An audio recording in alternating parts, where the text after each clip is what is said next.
आपके हर त्याग को न्याय मिलेगा। बस त्याग करते वक्त ये मत सोचिए कि वो मिलेगा या नहीं मिलेगा। 94.3 माय एफएम से मैं हूँ विनी आपके साथ, और चलो आज कुछ अच्छा सुनते हैं। सुनाती हूँ आपको दो मित्रों राम और श्याम की कहानी। कई सालों से मित्र थे, मंदिर की सीढ़ियों पर बैठे कुछ गपशप कर रहे थे। इतने में एक तीसरा व्यक्ति माधव आकर उन्हें ज्वाइन करता है। तीनों आपस में बात करते हैं। बात करते करते शाम कब ढल जाती है पता ही नहीं चलता। इतने में माधव, जो तीसरा व्यक्ति आया था, कहता है मुझे भूख लग रही है। राम और श्याम ने कहा कि हाँ, भूख तो हमको भी लग रही है। तो राम ने कहा कि यार मेरे पास 3 रोटियां हैं। श्याम ने कहा मेरे पास 5 रोटियां हैं, चलो सब मिलकर खा लेते। लेकिन फिर सवाल आया कि 8 रोटियों को 3 लोगों में कैसे बांटा जाएगा। तो राम ने एक सलाह दी। राम ने कहा कि ऐसा करते हैं कि सारी रोटियों के 3-3 टुकड़े कर लेते हैं। ऐसे में 8 रोटियों के हो जाएंगे 24 टुकड़े, और 24 टुकड़ों को 8-8 टुकड़ों के हिसाब से तीनों में आसानी से बांट सकेंगे। सबको राम की सलाह बहुत पसंद आई और ऐसा ही किया गया। और उसके बाद मंदिर की सीढ़ियों पर ही वो तीनों सो गए। जब सुबह हुई, माधव उनसे अलविदा करके जाने लगा तो माधव ने शुक्रिया करते हुए कहा कि तुम दोनों ने मिलकर मुझे 8 टुकड़े रोटी के खाने को दिए, जिससे मेरी भूख मिट पाई। उसके बदले में ये 8 सोने की गिन्नियां मैं तुम लोगों को देना चाहता हूँ। दोनों बहुत खुश हुए। 8 गिन्नियां ले ली। राम ने कहा चलो दोनों 4-4 बांट लेते। लेकिन श्याम ने कहा नहीं, ऐसे कैसे होगा। मेरी 5 रोटियां थी और तुम्हारी 3 थी, तो मुझे 5 मिलनी चाहिए और तुम्हें 3 गिन्नियां मिलनी चाहिए। अब दोनों के बीच में बहस शुरू हो गई।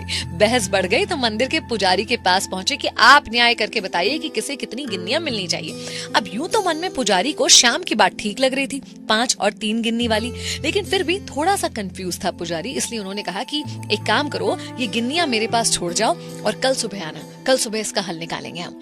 इसी चिंता में जब पुजारी रात को सोया तो उसके सपने में भगवान आए। भगवान को उसने जब सारी बात बताई तो भगवान ने कहा कि भाई राम को मिलनी चाहिए 1 गिन्नी और श्याम को मिलनी चाहिए 7 गिन्नी। पुजारी हैरान, अचंभित, पूछा प्रभु ऐसा कैसे और ऐसा क्यों।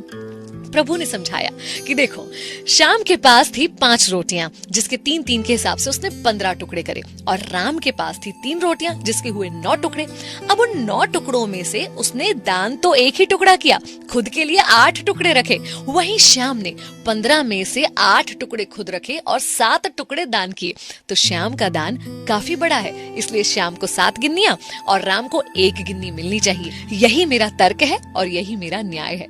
पुजारी धन्य हो गया प्रभु की इस बात को सुनकर, और उसने सोचा कि मैं इस न्याय के बारे में शायद कभी सोच ही नहीं सकता था। और इसी न्याय के हिसाब से पुजारी ने दोनों में गिन्नियां बांटी भी। कई बार हम और आप अपने त्यागों का बड़ा बड़ा गुणगान करते हैं कि हमने ये किया वो किया, लेकिन बदले में हमें इतना कम क्यों मिला, या ईश्वर ने हमारे साथ शायद न्याय नहीं किया।